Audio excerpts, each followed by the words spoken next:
Guys, welcome to Construct Your Life. I got my man Connor in the house. Dude, this guy is a dynamo. He went from starting a company, managing one company CFO, to 600 million, 15 employees in 2.5 years. He's amazing. He's so smart, articulate. You're going to love this episode. So dive in and check it out. Constructing your life is about much more than just building a bank account. Each week, join mindset coach Austin Linney as he interviews guests who are constructing their dream lives and impacting the world around them on a daily basis. If you're an entrepreneur or wanting to start a business, or you just want to hear motivating stories of how others have overcome the odds, you are in the right place. And now for your host, Austin Linney. Oh, guys, we got him. Now, here's the deal. I'm scared because there's only one other person that I've met in my life that's as smart as you, and he's my best friend. And you know, I think smart's the wrong word, right? We have Connor here. I think you think through plans deeper than others, right? I read your post this morning. Yeah. Right. And you said, like, I'm going to sell in 10 years. Like, you just literally said, like, I'm going to sell. That's what I'm going to do. And like, it's rare for me to find somebody like me too. I told my fiance when I met her, I said, I just got sober. I said, give me 10 years. I said, I'm going to be a banshee for 10 years. And then I'm going to switch into more of a consulting, teaching young kids. And I'm going to do that at the back of my career. Like, when you have that timeline in your business, it's really easy to work hard in the moment because you know, right? There's a timeline. There's a game clock, right? I mean, it doesn't let me say I'll do this tomorrow. I love that. So before we jump too far in, kind of give everybody a little bit of your backstory, what you do, and then we'll kind of go from there. Sure. So about 2.5 years ago, I left a small kind of local business in the media and marketing space. A couple $1 million revenue, was growing quickly. You're very typical what you see on S&B Twitter, although the industry was different. No finance function, no bookkeeping, no accounting. Wife is doing the financials. And they had some complexities there that were more complex because they had entities and international employees, and they tried to do the whole like entity thing internationally, but like that's a whole another topic. And so that really opened up my eyes to the kind of this, like, really our core market, like sub $25 million revenue business, what the insides of that actually look like, and what are some of the concerns, issues, complexities that they deal with. And transparently, that just got me more confident. And then more or less decided to start a company called Scalable.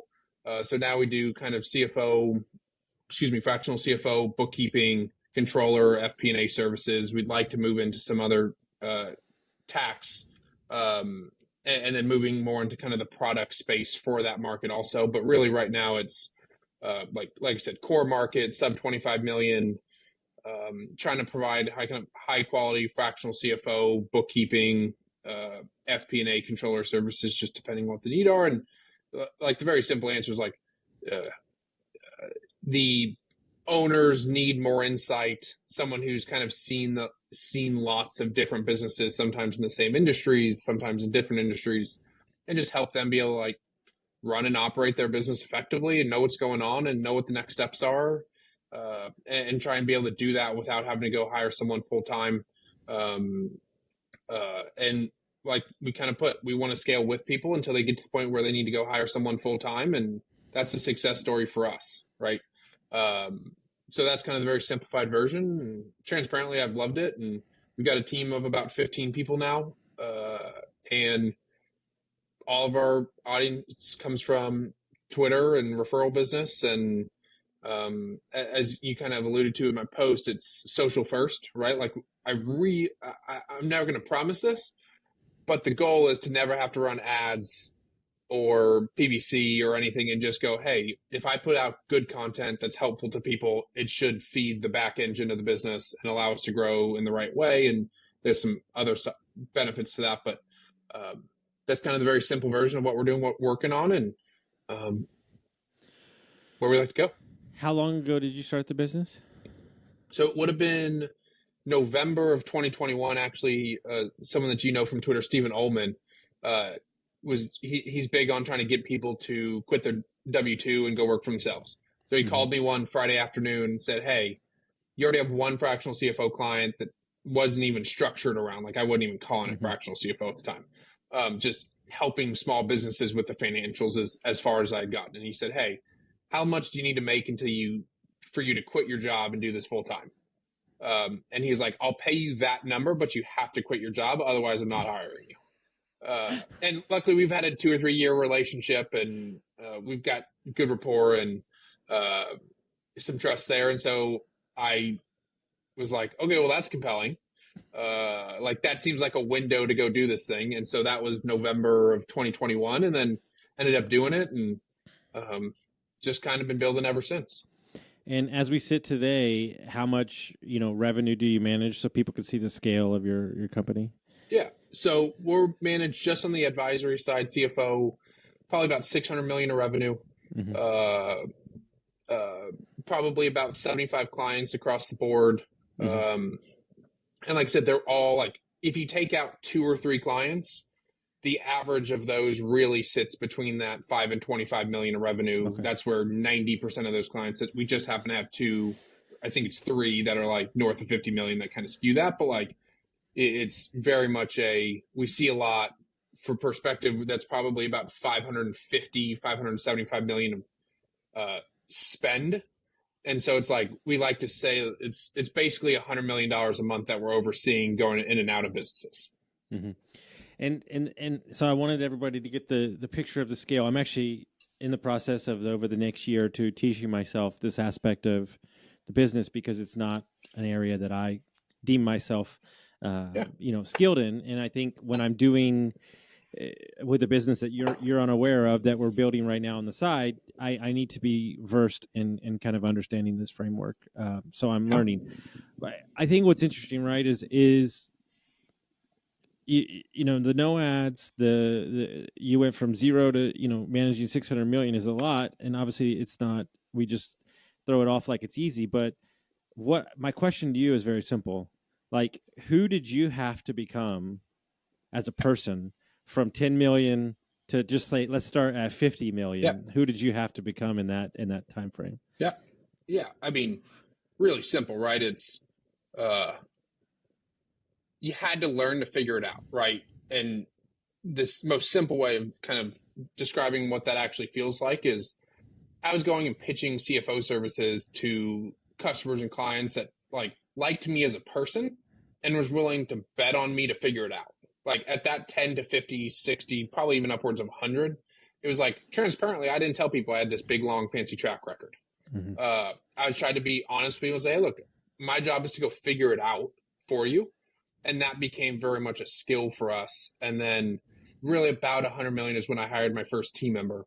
And then that's obviously shifted a lot since then. But really it was like what SMB Twitter talks about. Like, it's the grit factor of just like, you just got to learn to figure it out. Because people were asking me questions about businesses that I didn't have any clue. But like, they were okay with that. But the job was still to go find them the answer. Guys, let me take a minute to tell you about my buddies over at Lead Hub, Ben and Aaron, the best humans I know. Not only are they amazing at marketing for trade companies, but Ben started his HVAC company in his garage, sold it for multi-million dollars. So when this guy talks, I listen. When we took over Dietz Mechanical, we had 22 reviews in 22 years. In 7 short months, we went from 22 reviews to 107. We went from a 4.2 to a 4.7. We tripled our Facebook presence and we tripled our calls.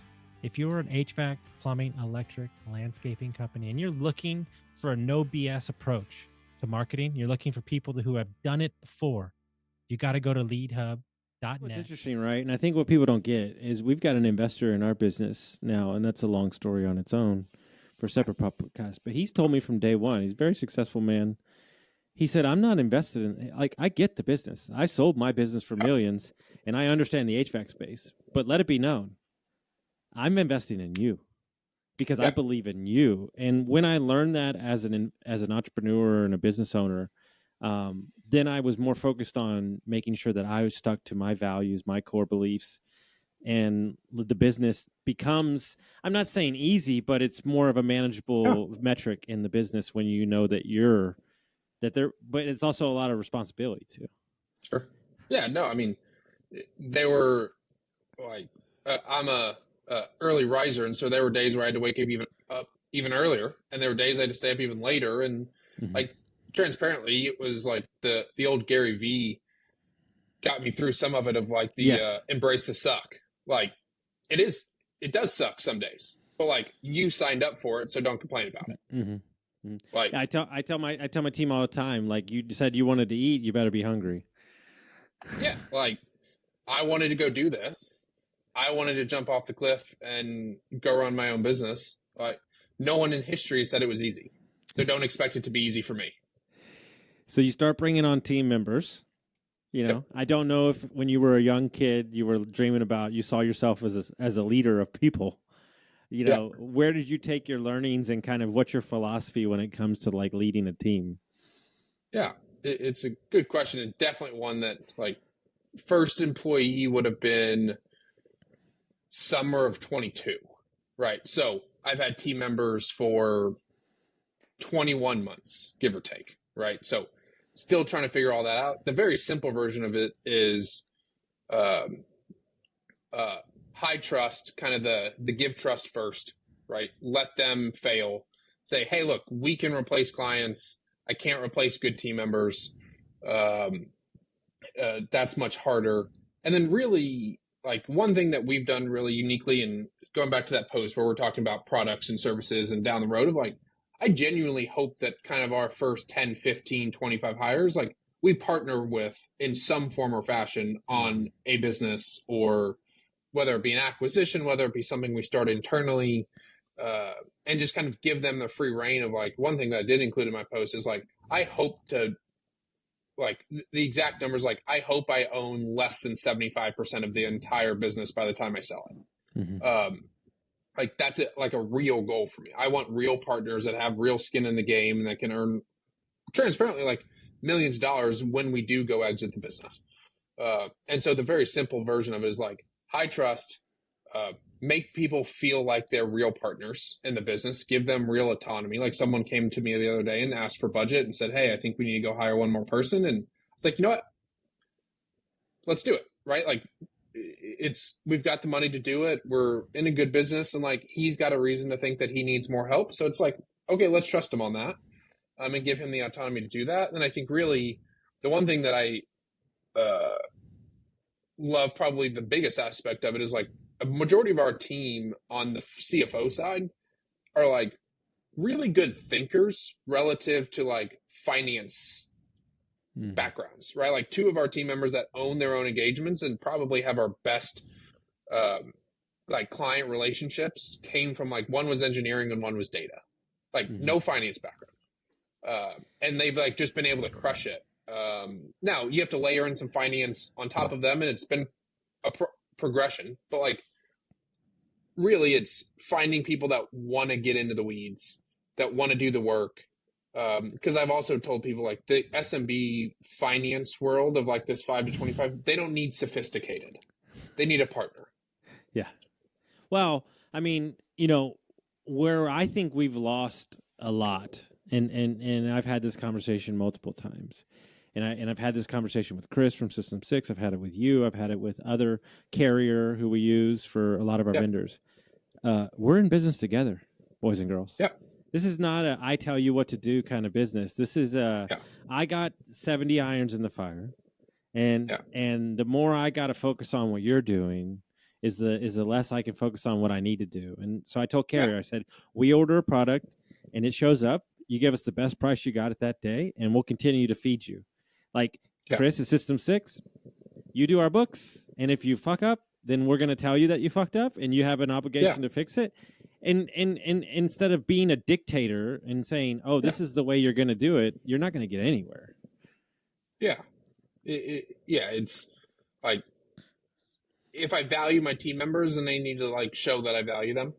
And that comes from, like, I would say not even the big things, right? Like, I've got people on my team that have been able to go from W-2 to working alongside me, and feel more entrepreneurial and to make more money. But it's also like, if I want to give them responsibility to take off my plate as I grow the business, And like, it starts in the middle, like in the micro, right? It's the like, hey, Connor, I think we need to go hire someone to help with some of this back end work. It's like, great. Like, dude, I'll trust you. And if 6 months were wrong, then like, great. It's an offshore analyst. Like, it's not going to cost me an arm and a leg. And like, when you zoom out to like, to your point around the 10-year goal, it's like, it's so inconsequential. If that doesn't work out, it doesn't matter. Dude, Rhett, I'm going through a weird time right now, and I interviewed Rhett yesterday, and I asked him some advice.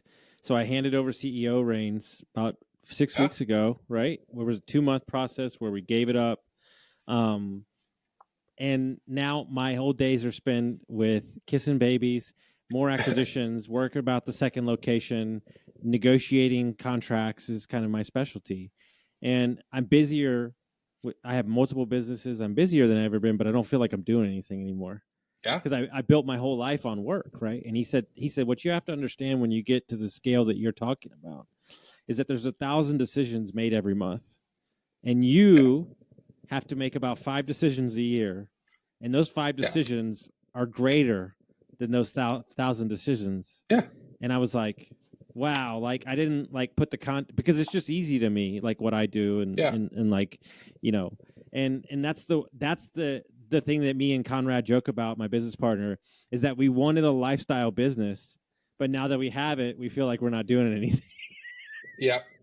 So it's a weird paradox. It's so weird. Yeah.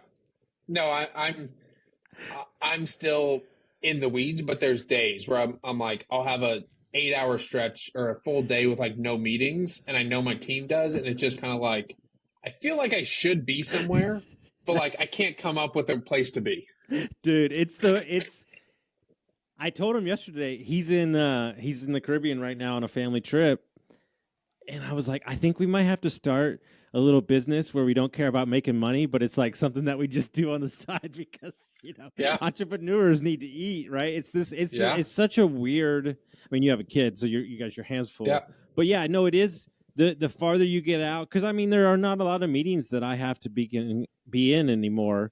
But I told Ryan this, my COO, I said, I plant seeds where seeds need to be planted. Yeah. He doesn't have the luxury of the soft touch sometimes because he's in the weeds. And so I'm kind of come behind him and like lay down the fertilizer, for lack of a better word. Yeah, totally. Like, and it's a great way of putting it, because it's ultimately, to your point, like most of the last probably 90 days for me has been focused more on, okay, what's the first and second and third products we're going to launch? What does that look like? Who's going to run those? What is that structure going to look like? How are we going to get that out there?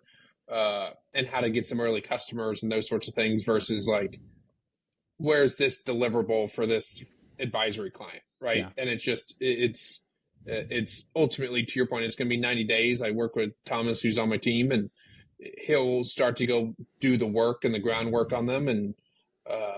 And then once we hopefully get one up and running that's working, it's like, great. Now it's time to kind of, to your analogy, like start laying the fertilizer for the next one. Mm-hmm.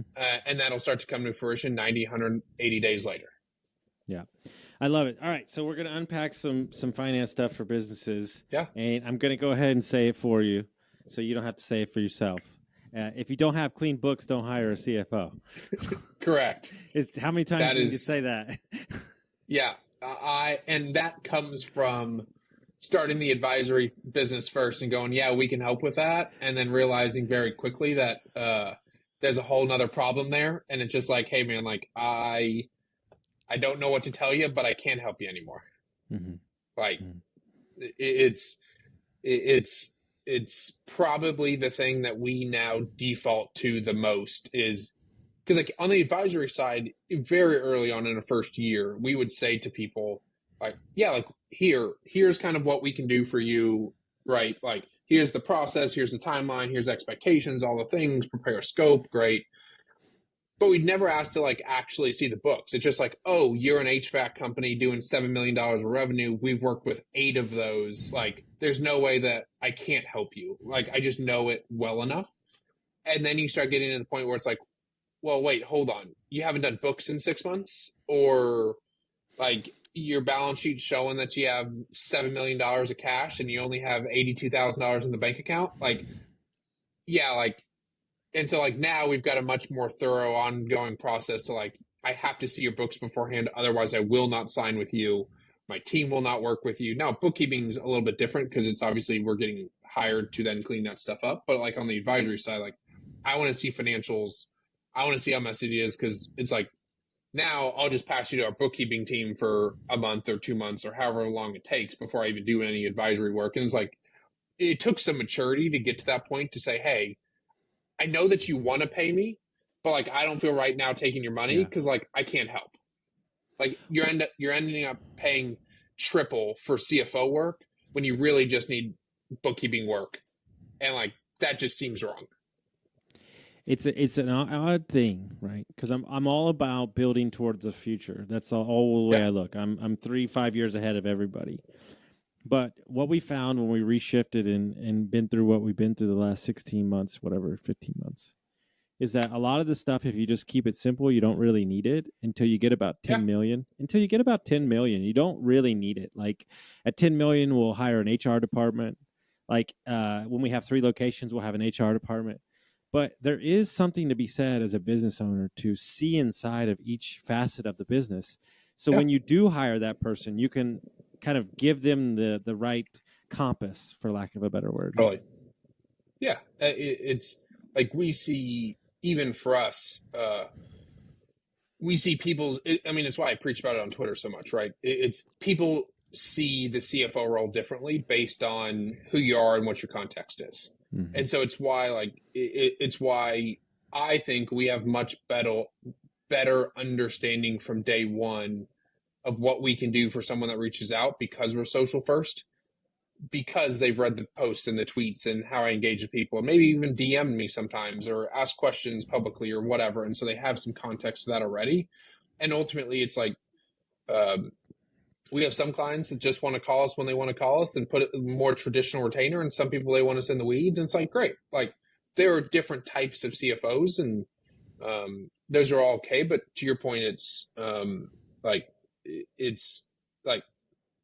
we've kind of tried to adopt this more in the last like probably 180 days, where it's like our goal, if you're sub $2 or $3 million, is to like take on a super light engagement where we're more teaching you, like not coaching because we're doing the work. It almost feels like a class, like a mastermind almost. Yeah. And like transparently, like not to divulge too much, but like we've certainly got some asks for that of like, hey, like, can you just put down something that just like you're sub $2 million business owner, you've seen the inside of a million of them. Can you just like write down something like, I'll pay for it. Just write down this, excuse my French, but the shit that I need to know that's going to go wrong. It's like, here, go to Zen Business and file an LLC and then get your CPA to file an S Corp election. And here's how you pay yourself. And like, just the really basic stuff. Cause ultimately we get so much of that in that sub $5 million market of like, man, like, cause we've gotten much better, like firing ourselves on engagements that I was like, hey, look, what you're asking for, you're overpaying for. Because if you just wanted to go spend an hour on the internet, you probably find the answer. And for whatever reason, they might have the capital to pay for it or outside capital or whatever. And so, yeah, it's like below that, it's just the basics, right? Like go do your own 13-week cash flow model for a bit, or go do your own forecast and realize that there's a skill set to it. And it's not made to be 100% accurate. And like it's why like at first we really started at $1 million, but really like we really don't want to take on work under 2 or 3 now, because ultimately it's like, to your point, like you need to go learn for yourself to some degree. You know, Raphael Quinn posted about this. They bought a business, bad accounting. He spent 6 months. He said it changed his life when he looked at his other businesses. You know, for me, we're working on big M&A deals right now, and this is large money, right? And I want to know enough to eloquently speak in a room to understand, you know, the difference, right? And I started off with as simple as this. Conrad taught me. He said, I call it the 10, the hour, and the three hour rule. I said, what is that? He said, if you can look at it for 10 minutes and you still want to look at it and it's a business worth buying, you look at it for an hour. If you look at it for an hour, then you look at it for 4 hours. And now I can go through a business and go, okay, that works, that doesn't work. I need to know about those three things. But that took me looking at CIMs and understanding the different frameworks of business. And it's amazing because if you buy one business, you're probably going to buy two.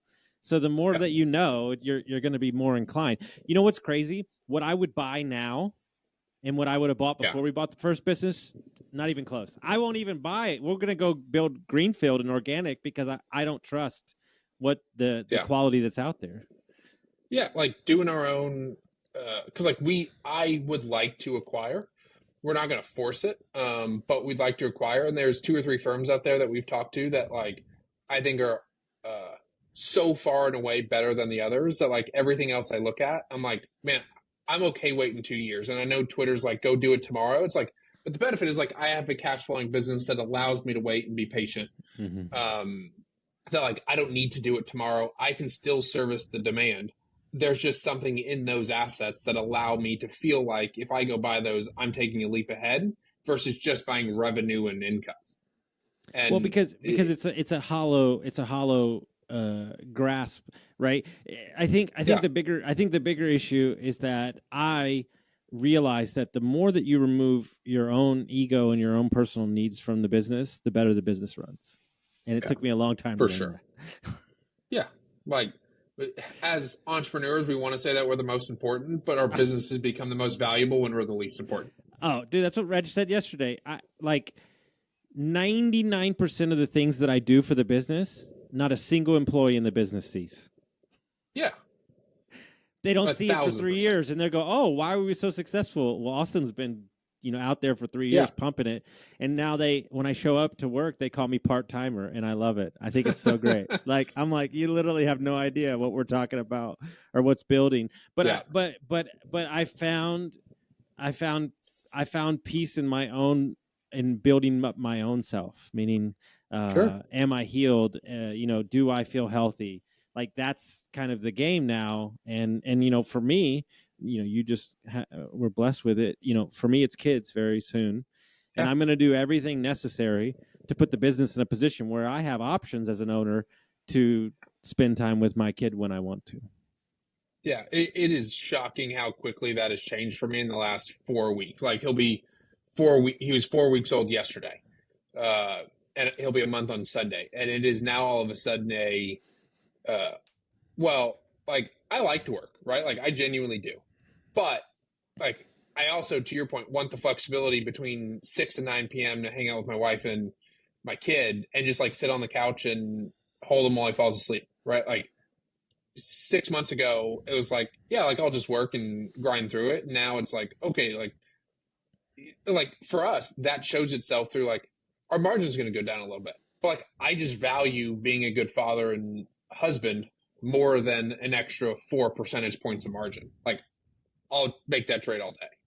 But it's how quickly that's happened since he's been here that like that whole mindset has shifted almost to like the extreme side of like where you're at of like now I just like want the business to operate by itself and I'm willing to invest nearly anything to get there because I think it's a good business that has legs to run. Mm-hmm. And I just want to become completely non-important so that I can either work on the things I want or just do the personal things in my life that I want to. 1,000%. And so, you're in a business where this is a very tricky dance because people are very emotional about their money. Yeah. So how do you build trust in a relationship like that when they, it's the same way I feel about the bookkeeper. It's very, intimate relationship with the books. What have you learned over your years about trust when it comes to managing people's money and kind of giving them advice? Yeah. So it's the thing that I didn't realize until a few months in is, once you start to see these like personal balance sheets and realize, like 97% of your retirement and net worth is this business, right? And that's just entrepreneurship. That's the risk, right? And that's okay. And so it's really for us been it's kind of starting from the top of like being so public, like because it's like having good reputations with people and showing up at events, like knowing that like I do my best to be a valuable member of this community. I think starts with a layer of trust that you wouldn't get if I just ran ads, right? So like that's kind of like what I would call the non one-on-one trust, like the social trust. And then I think to like that second point is, or to that kind of the supplementary part of that is the like just asking them like, hey, if your business is small, like how much do you need to take home to live your life? I don't care if it's $20,000 a month, $200,000 a month, or $2,000 a month, but like we just have to know where you're at. Like, have you taken out personal loans? Have you mortgaged your house? Have you taken a HELOC? Like, we just need to get it all out there, because it would just be the same as a financial advisor if you didn't tell them about your business. It's like, well, that's not super helpful. So it's the same with us. Like, we have to understand what's going on to some degree in your financial life outside of the business. And then really just like, hey, look, like, I get it. This is sometimes stressful. The cash in your business pays for your vacation and your kids and your wife and husband and whatever it might be. And so it's really just about being really intentional of saying like, hey, I get that this is like your retirement plan. Like, it's really just understanding that, because I do think that there's a fractional CFO community out there that, like, I would say is a whole different class than what we do, which is like they're the CFO of ServiceNow and they took them public and made $82 million and they can come consult for $1,500 an hour. It's like for me, I get it. My wife doesn't work. So like I have the same responsibility to make sure that I can make money so that I can provide for my family. And when you put them in the same seat as yourself and go like, let's just say my business went to shit tomorrow. All our clients fired us. Like, that stressed me out, right? Like, that's why I preach so much on the savings side. Like, we have 4 years of runway and we're cash flow positive. So the runway is technically infinite, but like, you get the idea of like, everything went to zero. It's like, it's like, I will always preach, and I get backlash sometimes. Like, you shouldn't pay your vendors early. You just shouldn't. Like, you should have real compensation structures that aren't just a discretionary bonus at the end of the year. Because then you have to make the choice between being a good human because you don't have a justification for not paying them their full bonus. And it's just like little things like that add up to dollars in your pocket. And so like crafting that whole narrative is like, it takes building trust and then putting intentionality in the business on behalf of protecting the owner in the business and the business itself. I love that. All right. So you got a business, you're running it, you're doing 1 to 2 to 3 to 5 million. We don't need to go through the whole thing, but just 1-2 steps where they start, something they need to read. What do they need to focus on? Yeah. Like, hire a bookkeeper. I preach it. Like, it doesn't have to be, I love Chris at System 6. I obviously love what we're doing. You don't need us if you're $1 million. Like, unless you're a complex business with real inventory and balance sheet or investors, like, you don't need that. Go to Pilot. It's not going to be great, but it's a hell of a lot better than zero. It's $300 a month or $400 a month, and it's probably AI, and transparently, it's probably subpar at best, but it's a hell of a lot better than zero. Like, if you can't afford $1,000, $1,500, $2,000 a month, like, people tend to go like, well, I can't get good, so I'd rather have nothing. It's like, below average is still a hell of a lot better than nothing when it comes to accounting. Because you can't file your taxes. You're never going to get a line of credit. You're never going to be able to get investors if you need it. Partnerships that want to provide you vendor lines of credit are never going to allow you to do it without clean books. So like, there's just a snowball effect there. So like, very simple, get a bookkeeper, review your financials every month. I don't care if you're a one-person company and you're doing $10,000 a month. Get that QuickBooks spreadsheet and stare at it for an hour, and think about, okay, does the business do the economics of this business make sense?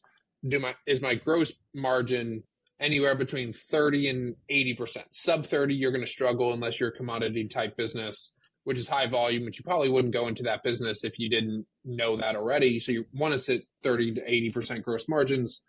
And then there's some positive number at the bottom. If there's not a positive number on the bottom, go compare it to last month or the month before. or find some sort of like escape velocity. So like those are the two things that I would say is like, if you want to be successful financially, just start by like locking, even if you hate financials, lock yourself in a room for 30 minutes, do the Pareto principle. Yeah. Like just keep it simple, review your financials, get somewhat clean books, and you'll be better than most. The mindset that I think, and I kept it in my early 20s, that I think most entrepreneurs keep, that I think is very dangerous, is they try to out-earn their problems. Yeah. They try to create top line, right? I heard something a while back. Yeah. Your business can only do two things. They can't do the same thing at the same time. You can either grow top line revenue or you can grow bottom line revenue. They can't be grown at the same time. Yeah, it's true. And you just need to come away from that, like staring at the paperwork is like, are my expenses in check? If not, there's work to do. And it's what do I need to do next? Based on performance of this month, just like if you go run a mile and your goal's to run it in 8 miles, or in 8 minutes, and you run it in 8:10 or 8:10, go practice until you can run it under 8 minutes. It's no different than with financial. If you want to get to 30K a month and you're only doing 20, it's like, great. If you don't think that there's an expense question there, then great. You then have additional capital to grow the top line, and that's a whole different conversation. But it's really simple. You can only control the top line or the expenses, like you're saying, and you got to pick one each month to go focus on. If you're under 3 million, that's all you got to do. No, the greatest thing I ever did for myself was 2.5 years ago. I hired a personal bookkeeper for my own finances, and I went from taking a month to do my taxes to about 2 minutes, and it's the best money I ever spent. She's a single mom building a side business. She has 15 clients. I would gladly pay her every month. It's just made my life a lot easier because I don't have to worry about where everything's sticking because I have a lot of different stuff going on. Just that little simple thing is that peace of mind is amazing when you're running and gunning. We probably get 25% of our clientele, unlike traditional businesses, not searchers, is, hey, I want to go get a line of credit. I want to go get a credit card. I want to go get some outside capital in some form or fashion, and my books aren't clean. It's that means you probably waited 6 months too long to reach out, and it's going to take us 30, 60, 90 days to go do that. Probably means you needed the capital 180 days ago. Yeah, ain't that the truth? Yeah. Or, dude, we're about to have a meeting with our bank in 2 months. I told everybody at the bank, I said, I'm having one meeting. Having one meeting. I said, it's going to be way too much information. I'm going to lay out to you the next 1 to 3 to 5 year plan. And then you're going to know where we stand, what we're going to do, and you're going to tell me how you can help me, period. End of story. Yeah. And the only reason why we can do that is because we got our shit together. Yeah. It's banks don't banks, of course, they're going to calculate risk. There's no creativity with inside a bank. There's no creativity with inside a bank.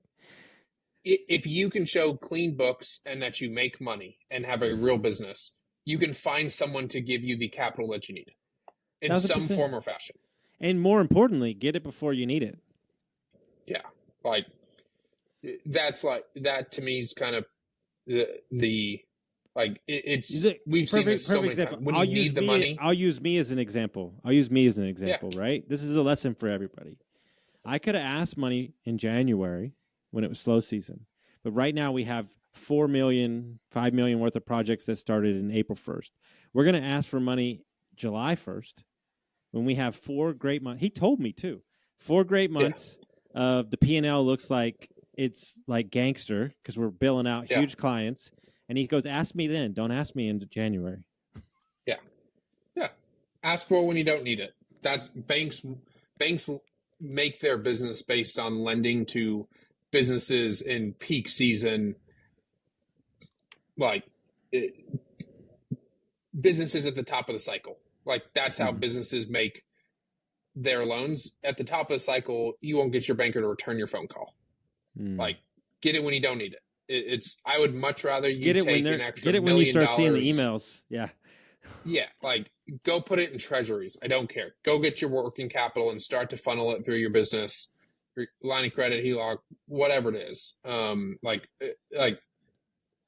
there's no reason why a traditional SMB shouldn't have some sort of open working capital AR factoring just to start using it. Well, the greatest line in the history of the world, but relation to sports, but you can put it in life in general, is nobody wants to be the coach after Phil Jackson. Life is about positioning. Don't ask when rates are low and the market's humming. Ask when they're coming to you and asking you for money. Go, take a look at it. Yeah, totally. Couldn't be more true. So, okay, one more question. So you're at 25 million. This is for the big dogs. You're at 25 million, and you want to go to 50 to 75 million.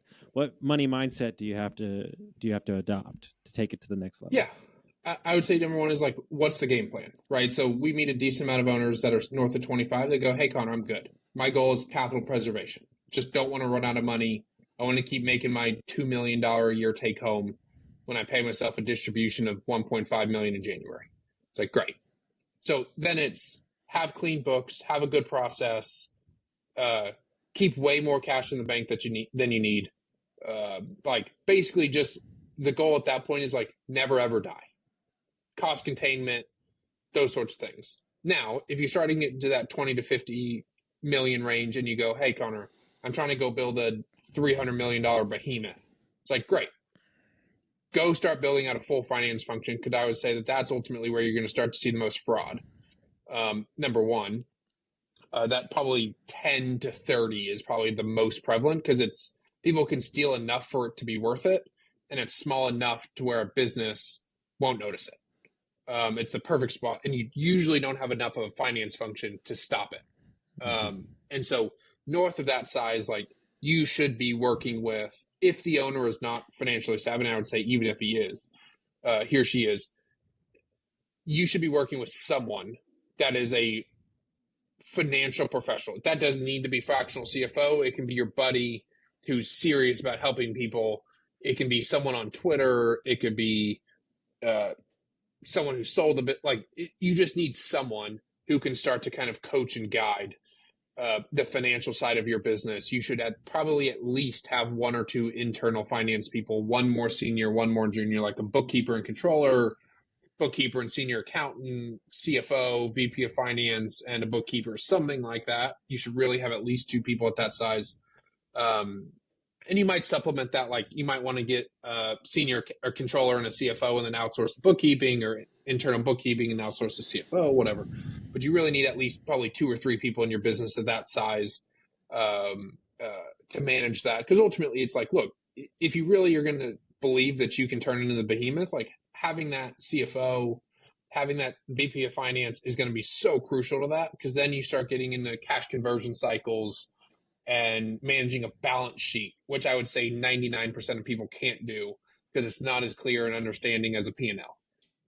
And so like, that's where I would really start to invest in people, the owner's own knowledge of financials, and starting to really become more of that, like, because I would say, depending on the timeline, like you're going to need to acquire if you want to do that fast, or invest a lot of cash to grow. Which then means you need tighter cost controls. You need more of an understanding of ROI on certain investments, advertising, marketing, growth, headcount. It just becomes a whole different ballgame. And so I would really split that north of 25 into like capital preservation. I'm already wealthy. I don't need to make more than $2 million a year. I'm good. Like, great. Keep way more cash in the bank that you need. Keep controls in place around financials. And the other side is like, go beef up your finance team. Get high quality talent, overpay for them, and let them manage your balance sheet. Because ultimately, I don't care how big you are. I don't know if we work with any businesses over 25 million that don't have large lines of credit, large debt on the balance sheet of some kind that you need to manage. No, I love that. So if people want to find out the website, your newsletter, all that great stuff, how would they do that? Yeah, so best place is Twitter, just Connor Abene, Connor, Abene, Abene. And then website, we've got scalablecfo.io and scalable bookkeeping.co. And like I said, happy to help. And we also tell people, it's like, look, if we can't help, we'll refer you to someone that can. Luckily, I know tons of people in the industry, and we'll tell you what we can and can't do, and would love to be able to help. And I just, like I said, I believe in it, and eat my own pudding. I've got outsourced bookkeeping on my own team, and there's a point where I will likely hire a fractional CFO just because I want a second set of eyes on my business. I love that. A man who walks in his own words. It's amazing. Guys, if you got some value from this, send it around to a friend, and we'll see you next time.